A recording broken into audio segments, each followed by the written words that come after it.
Today we're going to talk about leaders' referability rules. See, many years ago I learned 4 rules that have stuck with me to this day.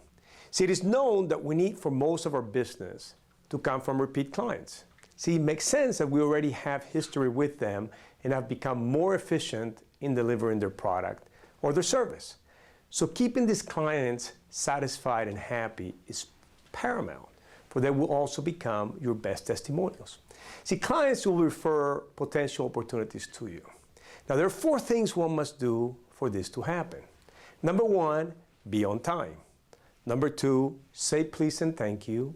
Number 3, do what you say you're going to do. And 4, finish what you started. Let's start with the first one, being on time. You see, being on time, or even better, a few minutes early, shows respect for the other person. We're all busy, and most of us have full days scheduled ahead of time. If you're late for a meeting with a potential client, what would that say when it's time for you to deliver the goods or the service? See, you only get one opportunity to make a first impression. Make it a good one. See, say please and thank you. See, it is also important that when you ask for a business or an opportunity, you do it in a polite way. And if you're serious about it, meet the person face to face. Be nice. And regardless of whether you got the project or the sale, follow up with a personalized thank you note.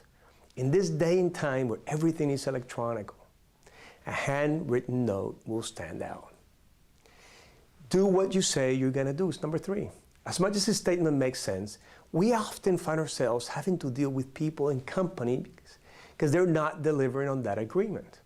You see, a quick example. 2 months ago, my wife and I signed up to rent a Mini Cooper in Seattle. Just one of those let's have fun and do something different moments, right? When we get there to one of the top 2 car rental agencies in the world, the car we wanted wasn't available. See, they gave us half a dozen excuses, but the balloon was already popped. And frankly, this was a small issue and request.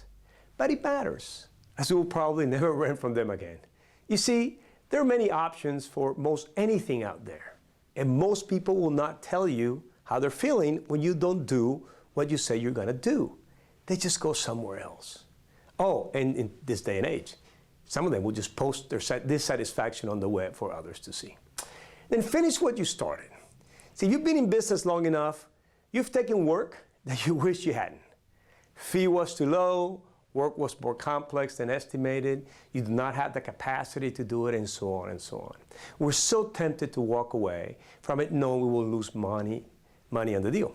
See, in these circumstances, when dealt with them well, are when relationships are solidified. When your client knows that you stuck with it, regardless of the challenges, is when the appreciation is cemented. Finish what you say you were going to do, and at the end, thank them for the opportunity. See, it just makes sense.